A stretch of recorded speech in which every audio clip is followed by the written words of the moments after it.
అందరికీ నమస్తనుల్లా welcome to our channel. This is Rekha. Right, రుణమాఫీ ఎందుకు కాలేదు, మాకు కొందరికి అయింది కొందరికి కాలేదు, మాకెందుకు కాలేదని ఆవేదన వ్యక్తం చేస్తూ ఉన్నారు తెలంగాణ రైతాంగం. రుణమాఫీ కానీ రైతులు ఎవరైతే ఉన్నారో వాళ్ళు రోడ్లెక్కి నిరసనలు వ్యక్తం చేస్తూ ఉన్నారు, ఆందోళనలు చేపడతా ఉన్నారు, రేవంత్ రెడ్డి దిష్టి బొమ్మలు దగ్ధం చేస్తూ ఉన్నారు. రైట్, పేద రైతులకు 2 లక్షల ఏకకాల రుణమాఫీ చేస్తాం అని చెప్పేసి ఏవో దిక్కుమాలిన గైడ్ లైన్స్ అన్ని పట్టుకొని వచ్చిండు.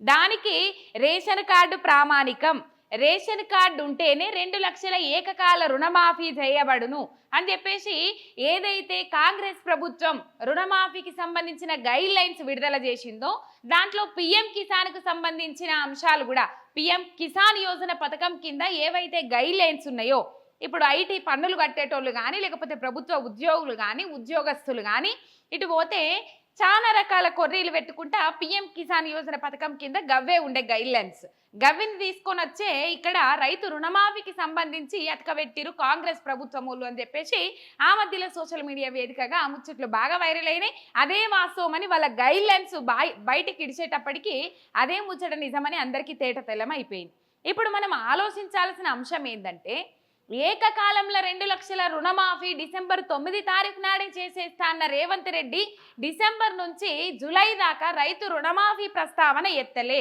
రైతు రుణమాఫీ ఊసు తీయలే. రైట్, ప్రతిపక్ష నేతలు హరీష్ రావు ఇంకా ఎమ్మెల్యేలు బీఆర్ఎస్ ప్రజాప్రతినిధులు అట్లా వాళ్ళందరూ రైతు రుణమాఫీ ఎప్పుడు చేస్తావు రేవంత్ రెడ్డి, ఎప్పుడు చేస్తావు రేవంత్ రెడ్డి అని చెప్పేసి రైతాంగం తరపున ప్రజల పక్షాన ప్రశ్నిస్తే, సవాళ్ళు ఇసురితే దిగొచ్చిన సర్కారు ఆ గైడ్ లైన్స్ జారీ చేసింది. సరే, గైడ్ లైన్స్ శేషవారకాయతి గైడ్ లైన్స్ అయితే జారీ చేసిండు, కానీ శేషవారకాయతి అని చెప్పేసి ప్రజలు కూడా దాన్ని పెద్ద ఎత్తున నమ్మలే. కానీ ఏం చేసిండు, వాళ్ళకు రేవంత్ రెడ్డి వచ్చి పార్లమెంట్ ఎన్నికలకు ముందుగా పార్లమెంట్ ఎన్నికలు అయిపోయిన తర్వాత ఎన్నికల కోసమే రాజకీయం చేసిండనేది మన అందరికీ ఎరుకున్న ముచ్చట్ని. ఏ దేవుడు కనబడితే ఆ దేవుని మీద ఒట్టు పెట్టుకుంటూ తిరిగిండు రేవంత్ రెడ్డి. ఇక దేవుళ్ళ మీద ఒట్టు పెట్టుకుంటూ తిరిగిండు కదా, రుణమాఫీ చేయకపోతాడా రేవంత్ రెడ్డి అని అనుకున్నారు. కానీ వాళ్ళకత్తే ఎన్ని కొర్రీలు పెట్టుకుంటా అర్హులుగా ఉన్న రైతులను అనర్హులుగా ప్రకటించేటందుకు, వాళ్ళ ప్రభుత్వ భారం తగ్గించుకునేటందుకు, వాళ్ళ మీద పడుతున్న భారాన్ని తగ్గించుకునేటందుకు ఎన్ని విధాల కొర్రీలు పెట్టాలనో అన్ని విధాల కొర్రీలు పెట్టిండ్రు. ఎన్ని విధాల కండిషన్స్ ఉన్నాయో అన్ని విధాల కండిషన్స్ ఉన్నాయి. రైట్, రేషన్ కార్డు ప్రామాణికం అని చెప్పేసి గైడ్ లైన్స్ ఏవైతే ఉన్నాయో దాంట్లో జారీ చేస్తారు. కలెక్టర్లతో మీటింగ్ పెట్టి పాస్బుక్ కూడా ప్రాతిపదికన తీసుకోవాలి, పాస్బుక్ ప్రామాణికమే, రేషన్ కార్డుతో సంబంధం లేదని చెప్పేసి వాళ్ళకి చెప్తారు. ఇటు 2 విధాల మాట్లాడుకుంటా, ఒకటే నాలుక 2 విధాలుగా మాట్లాడుకుంటా ప్రజలను కన్ఫ్యూజన్కు గురి చేస్తూ ఉన్నది. మొన్నటిదాకానేమో రైతు రుణమాఫీ మొత్తం అయిందని చెప్పేసి రేవంత్ రెడ్డి మాట్లాడే మొత్తము ఎట్లా అంటే, నేను రుణమాఫీ చేసిన దేశానికే రోల్ మోడల్గా నిలిచిన అని చెప్పేసి గొప్పలకు పోయి గప్పాలు కొట్టుకునే.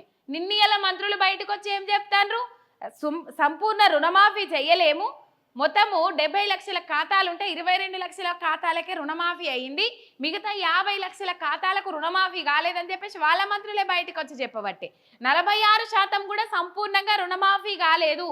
సంపూర్ణంగా 46% రుణమాఫీ కాలేదని నేను ఎట్లా చెప్తున్నా అంటే, దాంట్లో 83 రూపాయల రుణమాఫీ అయిన ఖాతాలు కూడా ఉన్నాయి. మొన్నటిదాకా సోషల్ మీడియా వేదికగా వైరల్ అయ్యి.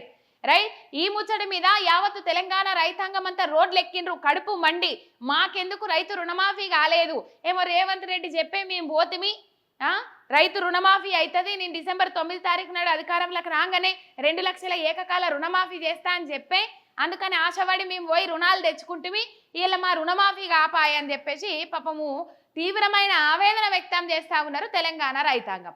ఇంకా కొంతమంది రైతన్నలను ఎట్లా ఎంపిక చేయలేదంటే, కొన్ని ఊర్లల్లో 100 మంది ఉంటే 10 మందికి కూడా కాలే, కొన్ని ఊర్లల్లో 100 మంది ఉంటే 20 మందికి కూడా కాలే, 30 మందికి కూడా కాలే. గిట్లా వందల దాదాపు ఏ జిల్లాలనైతే రుణమాఫీ చేసిండ్రో అది మొత్తం అసంపూర్తిగానే చేసిండ్రు. 125 మంది 30 మందికే చేసి చేతులు దులుపుకున్నారు. కొన్ని ఊర్లలో 105 మందికి కూడా కాని ఊర్లు ఉన్నాయి, రైతు రుణాలు మాఫీ కాని రైతులు ఊర్లు.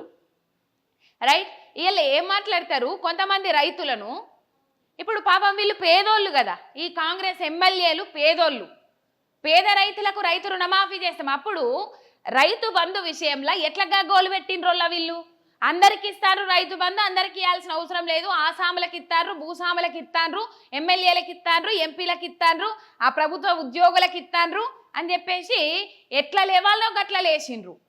ఇలా మరి వీళ్ళు చేస్తున్నది ఏందయ్యా సార్లు అంటే మళ్ళా గదే. ఇలా ప్రభుత్వంలో ప్రజాప్రతినిధులుగా కొనసాగుతున్న వ్యక్తులకు కూడా రైతు రుణమాఫీ చేసిండ్రు. ఇప్పుడు కవంపల్లి సత్యనారాయణ గండ్రా ఇట్లా పోతే కొంతమందికి రుణమాఫీలు చేసుకొచ్చిండ్రు. అవి సోషల్ మీడియా వేదికగా ఫోటోలు వైరల్ అవుతా ఉన్నాయి. విన్నర్ అని చెప్పేసి ఇక ఎమ్మెల్యేలకు చేసి పాప స్పీకర్కు చేయకపోతే ఫీల్ అవుతాడు అనుకున్నారో ఏమో కానీ గడ్డం ప్రసాద్ కుమార్కు కూడా రుణమాఫీ చేసిండ్రు. ఇక్కడ అసలైన అర్హులను పక్కకు పెట్టి వీళ్ళు ప్రభుత్వం జీతభత్తం తీసుకుంటాండ్రు. వీళ్ళు ఐటీలు కట్టేంత స్తోమత వాళ్ళ దగ్గర ఉన్నది, మంది మార్బాలం ఉన్నది, పైసలు ఉన్నాయి, ఎట్లా కావాలంటే అట్లా మలుసుకునే శక్తి వాళ్ళ దగ్గర ఉన్నది. అంటే వీళ్ళు ఇప్పుడు పేద రైతులు అన్నట్ట, కాంగ్రెస్ ఎమ్మెల్యేలు పేద రైతులు అన్నట్ట. ఇప్పుడు ఫర్ ఎగ్జాంపుల్ గడ్డం ప్రసాద్ కూడా 1,50,000 రుణమాఫీ అయింది. డిసిసిబి బ్యాంకు సంబంధించి 1,50,000 రుణమాఫీ అయిందనే ముచ్చట సోషల్ మీడియా వేదికగా చక్కర్లు కొట్టే వరకు మాకెందుకు కాలేదు, మా పేద రైతులకు ఎందుకు కాలేదు, ప్రభుత్వంలో ప్రజాప్రతినిధులుగా కొనసాగుతున్న వాళ్ళకే అయింది, మరి వీళ్ళ గవర్నమెంట్ రూల్స్ ఎవరికి పెట్టినరు, ఏం కథ, సామాన్యుల నడ్డి విరిచేటందుకేనా, పేద రైతులను అడక తినే పరిస్థితి తీసుకొచ్చేటందుకేనా వీళ్ళు ఈ రూల్స్ పెట్టింది అనేది అందరికీ మైండ్లలో మెదులుతున్న ప్రశ్న. ఇప్పుడు ఇయ్యాల గడ్డం ప్రసాద్ కుమార్ ఆడియో ఒకటి వైరల్ అయింది. ఆ ఆడియో ఒకసారి మీకు నేను వినబెట్టిన తర్వాత ఇంకా కొన్ని అంశాలు ఉన్నాయి, ఆ అంశాలకు సంబంధించి మాట్లాడతా. రైట్, ఒకసారి గడ్డం ప్రసాద్ కుమార్ ఆడియో వినండి, మీకు అర్థమవుతుంది. ఇగో మీ రైతు రుణమాఫీ సంబంధించిన దాంట్లో మీది 1,50,000 అయ్యింది అనేది బాగా చర్చ జరుగుతుంది సార్. సార్ మీరు నెలకు జీతం తీసుకుంటారు కదా సార్, 4 లక్షలు 3 లక్షల జీతం అయితే ఉన్నది కదా, నిజమైన రైతులకైతే బాగుంటుంది అనేది మా ఉద్దేశం. రైట్, మీరు జీతం తీసుకుంటారు కదా సార్, 3 లక్షలు 4 లక్షలు, నిజమైన రైతులకైతే బాగుంటుందని మా ఉద్దేశం అని చెప్పేసి ఆయన మాట్లాడుతూ ఉన్నారు. నేను రైతును కాదా, నాకు రుణమాఫీ కావద్దా అని చెప్పేసి గడ్డం ప్రసాద్ కుమార్ మాట్లాడుతూ ఉన్నారు. నాకు రుణమాఫీ అయితే తప్పేంది అంటే మీ ప్రభుత్వమే రుణమాఫీ గైడ్లైన్స్ జారీ చేస్తుంది.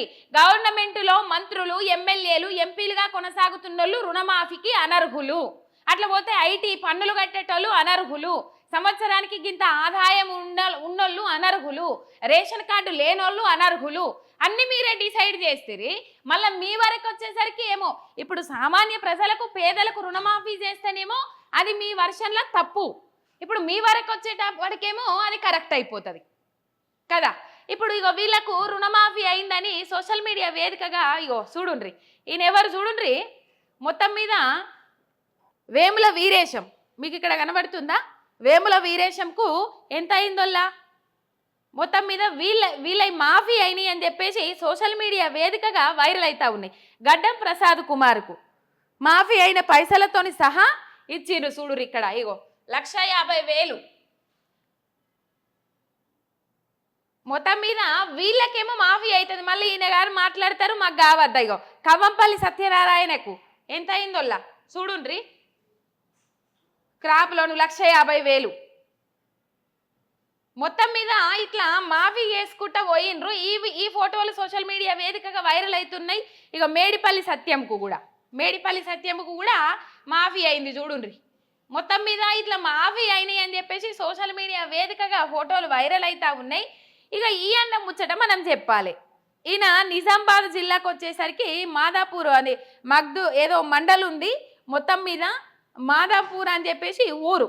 ఈయనకు రైతు రుణమాఫీ చేయడానికి ఏం కొర్రీ చూపెట్టింది, 1,92,000 రుణం ఎగ్గొట్టే ప్రయత్నం చేసింది ఈ కాంగ్రెస్ సర్కార్. ఎట్లా ఎగ్గొట్టే ప్రయత్నం చేసింది, వాళ్ళు ఇచ్చిన వివరాలు ఖాతాలు ఏవైతే ఉన్నాయో ఆ వివరాలల్లో ఈయన ప్రభుత్వ ఉద్యోగి అని పడ్డదట. మరి ఈయన ఊకుంటాడా, మరి నాకు రుణం మాఫీ చేయలేరు, ప్రభుత్వ ఉద్యోగి అని ముద్రేసిండ్రు, నాకు ప్రభుత్వం ఉద్యోగం అని చక్కగా రుణమాఫీ అనే చేయండి అని పెట్టుకొని కూర్చోడా, మరి జర చదువుకున్న లెక్కనే ఉన్నాడు కూర్చోడా. మొత్తం మీద నాకు ఇంత భూమి ఉన్నది, నాకు ఇంత మాఫీ కావాల్సింది ఉండే, నాకు మాఫీ కాలేదు, ఎందుకు మాఫీ కాలేదయ్యా సార్లని పోతే నువ్వు ప్రభుత్వ ఉద్యోగి అందుకే నీకు మాఫీ కాలేదని చెప్పిండ్రట. ఇక మరి నేను ప్రభుత్వ ఉద్యోగిని ఎక్కడైనా ఎట్లా వివరాలు పంపించిర్రు అట్లా నేను అడగా అనుకొని మొత్తము ఆ పైసలు కొట్టేసే ప్రయత్నం చేసిండ్రా ఏంది ఏం కథ అని చెప్పేసి సోషల్ మీడియా వేదికగా కొన్ని కథనాలు వైరల్ అయినాయి.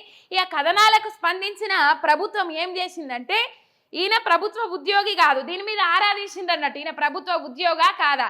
ఇక ఈయన సప్పుడు చేయక ఊకుంటే ఈయన ప్రభుత్వ ఉద్యోగం లెక్కనే చలామణి అవుతుండే, ఆ రుణమాఫీ కాకపోతుండే, ఇంకా ఏది కూడా వాళ్ళకి రాకపోతుండే. ప్రశ్నించుండు కాబట్టి అడిగిండు కాబట్టి ఈయన ప్రభుత్వ ఉద్యోగం కాదు కాబట్టి కాదు అని నిరూపించుకున్నాడు కాబట్టి ఇక వచ్చేతాప రుణాలు ఏవైతే ఉన్నాయో అవి మాఫీ చేస్తామని చెప్పేసి మాట్లాడిరట. ఇది కథ మొత్తం మీద ఇట్లున్నది వీళ్ళ కథ. చూడుండ్రి, అర్హులైన పేదలకు అది చేసి ఇక్కడ వేముల వీరేశము, గండ్ర, కవంపల్లి సత్యనారాయణ, వేముల వీరేశము ఇట్లా వీళ్ళందరికీ రుణాలు మాఫీ చేసుకుంటూ పోయిర్రు అన్నట్టు. ఇప్పుడు గడ్డం ప్రసాద్ కుమార్ ఏం మాట్లాడతాడు, నేను రైతును కాదా, నాకు మాఫీ కావద్దా అని చెప్పేసి మాట్లాడుతూ ఉన్నారు. అయ్యో సార్లు మీరు తెచ్చిన గైడ్లైన్స్, మీరు తెచ్చిన జీవోలు మీకే వర్తించినప్పుడు సామాన్య ప్రజలకు ఎట్లా వర్తిస్తాయి చెప్పుండ్రి. మొత్తం మీద ఇదోల్లా పేదలంటే ఒక కాంగ్రెస్ ఎమ్మెల్యేలే వీళ్ళకే మాఫీ అయినాయి. ఒకవైపు రైతు రుణమాఫీ కాలేదని రోడ్లు ఎక్కుతున్న రైతులకు సంఖ్యలేసి జైళ్ళల్లో పెడతా ఉన్నారు. అంటే రుణమాఫీ కాలేదని రుణమాఫీ కోసం ప్రశ్నించిన వాళ్ళని ఏట్ల దుంకి సావమంటారు. రుణమాఫీ కాలేదని రోడ్లు ఎక్కిన రైతులకు సంఖ్యలేసి జైల్లో పెడతారు. ఇదేనా మీ ప్రజాపాలన? ఏది మీ స్వేచ్ఛ? మేము రైతులను కడుపులో పెట్టుకొని చూసుకుంటున్నాం, రైతులకు అన్ని విధాలా ఆదుకుంటున్నాం అని చెప్పేసి ఎన్ఫోర్స్మెంట్కు ఏమంటారు హెచ్చరికలు జారీ చేస్తారట. రోడ్ల మీదకి వచ్చి రైతులు అంతగానో మాగమాగం చంద్ర ఎత్తే మీరేం చేస్తారని చెప్పేసి ఎన్ఫోర్స్మెంట్కు హెచ్చరికలు జారీ చేస్తారట ముఖ్యమంత్రి వర్యులు. ఇట్లున్నది వాళ్ళది. అంటే రైతు రుణమాఫీ కాలేదని కూడా చెప్పుకునే స్వేచ్ఛ లేదా వాళ్ళకు? ఇట్లా బెదిరింపులకు గురి చేస్తారా? ఇట్లా బెదిరింపు కార్యక్రమాలకు పాల్పడతారా? మొత్తం మీద గడ్డం ప్రసాద్ కుమార్ పాపం పేదైననేనట, 3 లక్షలు 4 లక్షలు నెలకు 3 లక్షలు 4 లక్షలు జీతం తీసుకుంటున్న ఆయన పేదైననేనట, ఆయనకు కూడా మాఫీ చేసిండ్రు. మరి వీళ్ళు ఏ ప్రాతిపదికన రుణమాఫీకి అర్హులను ఎంపిక చేసిండ్రు? లెక్కలన్నీ బయటకు తీయాలి కదా. ఏ ప్రాతిపదికన రుణమాఫీకి అర్హులను చేసిండ్రు? ఏ లెక్క ప్రకారం? రేషన్ కార్డా, రైతు పాస్బుక్కా, లేకపోతే దేని ప్రకారం మీరు రుణమాఫీకి అర్హులుగా ఎంపిక చేసిండ్రు? అంటే ఏమన్నా సిట్టీల సిస్టమ్ ఇట్లా పెట్టిండ్రా? పేర్లు రాసి డ్రాలు తీసే చిన్న పోరగాళ్ళు కదా సిట్టీలు ఆట ఆడుకున్నట్టు. అట్లయితే ఏం కాదు కదా. తీయండ్రి, మీకు దమ్ము ధైర్యం ఉంటే శ్వేతపత్రాలు విడుదల చేయండి. దీని మీద చేసినామని అంటారు కదా, రైతు రుణమాఫీ చేసినామని వాళ్ళే అంటారు, చేయలేదని వాళ్ళే అంటారు. ఇప్పుడు చేయలేదు అనేది మాత్రం 100% వాస్తవం అని వాళ్ళ మంత్రుల నుంచి బయటకు వచ్చిన ముచ్చట్లను బట్టే తెలిసింది కదా. తీయండి శ్వేతపత్రాలు. అసెంబ్లీ సమావేశాలే అవసరం లేదు కదా శ్వేతపత్రాలు విడుదల చేయడానికి. ఎంతమంది రైతులు అర్హులు ఉన్నారు, ఎంతమంది రైతులు అనర్హులు ఉన్నారు? తీయండి శ్వేతపత్రాలు, విడుదల చేయండి బయటకు. అప్పుడు తెలుస్తుంది మీకు ఎప్పుడు ఎవరు ఏట్లో దూకి సావాలి, ఎవరు రాజీనామా చేయాలి అనేది తెలుస్తుంది. మొత్తం మీద ఇదొల్ల నిరుపేద రైతులకు, నిరుపేదలుగా కొనసాగుతున్న ఎమ్మెల్యేలకు, కాంగ్రెస్ ఎమ్మెల్యేలకు రుణమాఫీలు చేసుకుంటూ పోతుంది ఈ గౌరవ కాంగ్రెస్ సర్కార్. అడిగిన రైతులను సంఖ్యలేసి జైల్లో వేస్తా ఉన్నది. ఇదన్నట్టు ది గ్రేట్ కాంగ్రెస్ ప్రజాపాలన.